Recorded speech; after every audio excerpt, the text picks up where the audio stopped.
Doctor Mohan Yadav ji की अध्यक्षता में जो बैठक हुई उसमें सबसे पहले माननीय मुख्यमंत्री जी को कैबिनेट के सभी सदस्यों ने बधाई दी, धन्यवाद दिया कि जिस तरीके से जीआईएस हुई है और एक माननीय प्रधानमंत्री जी और गृह मंत्री जी के आशीर्वाद से जो एक बड़ा इन्वेस्टमेंट का कमिटमेंट हुआ है, लगभग 30,77,000 करोड़, और उसमें माननीय मुख्यमंत्री जी ने पूरे प्रदेश में रोड शो किए, विदेश में जाकर जर्मनी में, इंग्लैंड में, और वहाँ के प्रतिनिधि भी आए।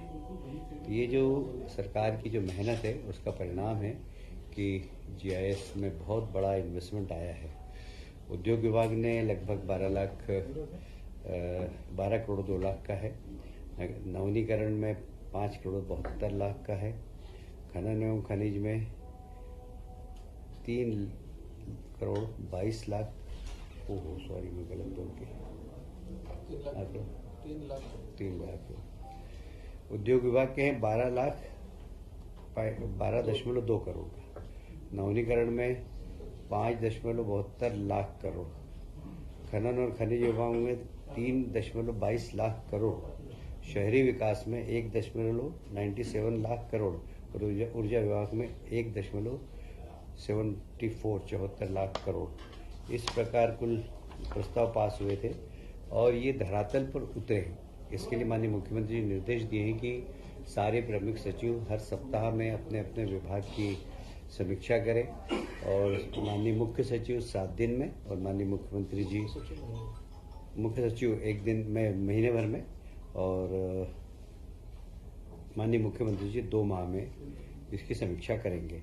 हमारी कोशिश होगी कि इसमें 100% जितने भी एमओयू हुए वो धरातल पर उतरे। इसमें हमारी संभावना ये है कि लगभग इसमें 21 लाख से ज़्यादा रोजगार मध्य प्रदेश के नौजवानों को मिलेंगे।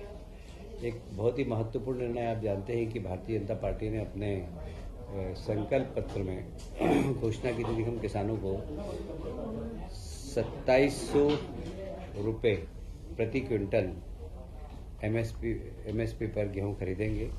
हम उसके करीब पहुंचते जा रहे हैं। इस बार कैबिनेट ने निर्णय लिया है कि किसानों का गेहूं हम 2600 रुपये प्रति क्विंटल पर उपार्जन करेंगे।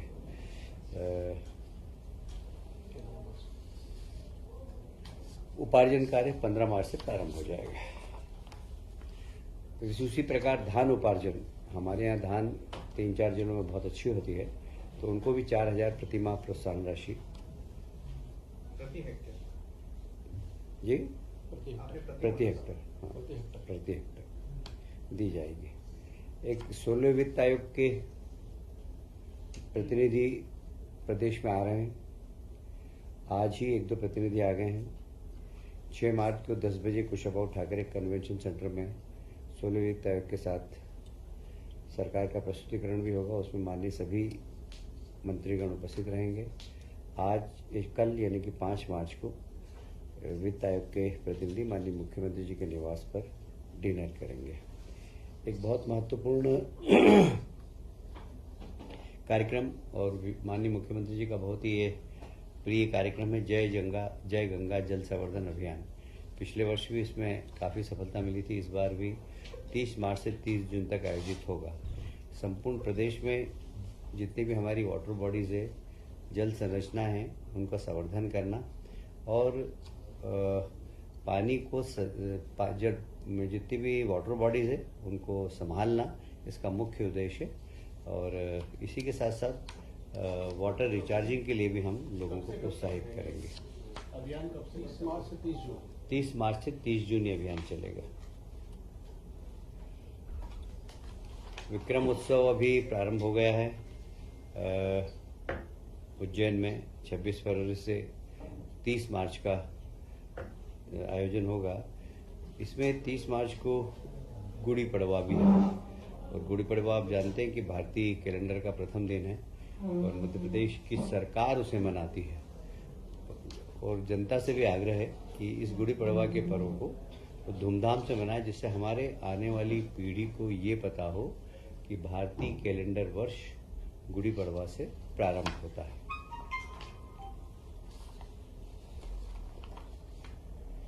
आप सब जानते हैं कि जैसे ही माननीय मुख्यमंत्री जी ने शपथ ली थी, वैसे ही 1 महीने तक किसानों के सीमांकन पटांकन के कार्यक्रम एक अभियान की तरह चलाए थे।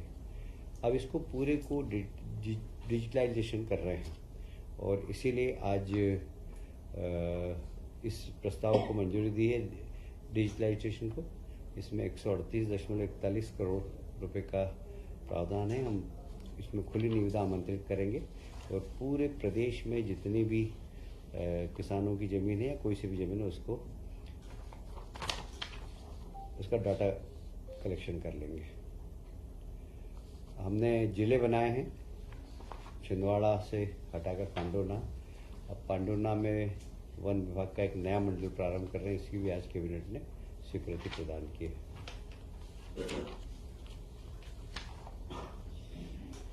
आप सभी जानते हैं कि माननीय प्रधानमंत्री जी हमेशा एक बात कहते हैं कि बच्चे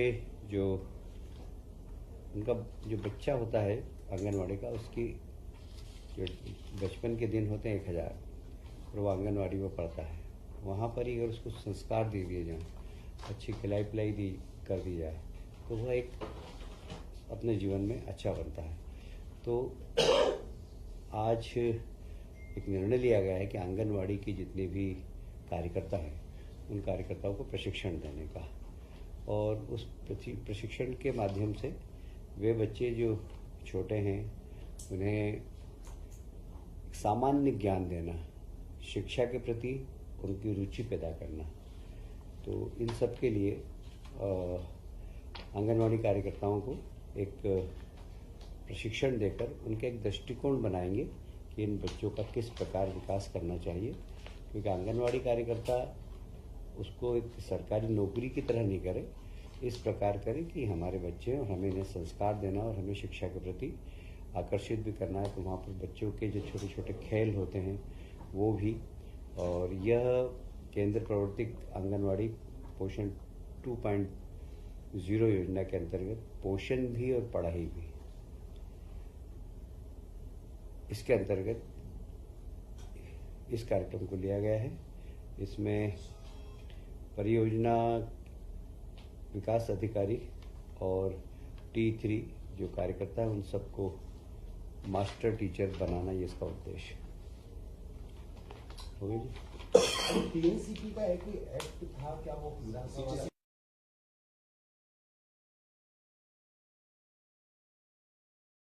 था कि प्लानिंग एरिया के अंदर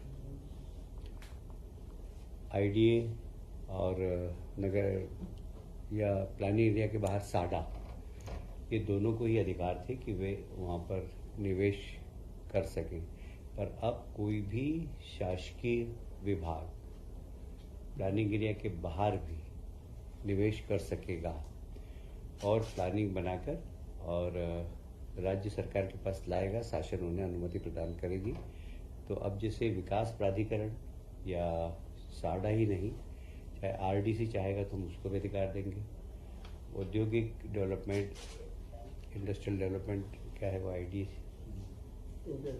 MPRDC, वो अगर चाहेगा कहीं पर तो हम उनको भी परमिशन देंगे। पर छोटे प्रोजेक्ट नहीं, बड़े प्रोजेक्ट हो, कम से कम 500 करोड़ के प्रोजेक्ट हो कम से कम, तो वो अनुमति मांगेंगे तो हम उनको ये निवेश करने का अधिकार देंगे। CPA भी विलय किया गया था शिवराज की सरकार में, फिर अभी मोहन जी ने कहा था कि CPA को हम अलग कर देंगे। आपके विभाग का CPA PWD में विलय हो गया, अब उसको फिर मोहन यादव जी ने कहा था कि इसको हम फिर से अलग करें। माननीय मुख्यमंत्री जी ने कहा उसकी प्रक्रिया चल रही है। अच्छा, बजट बजट के बारे में टिप्पणी करना उचित नहीं है।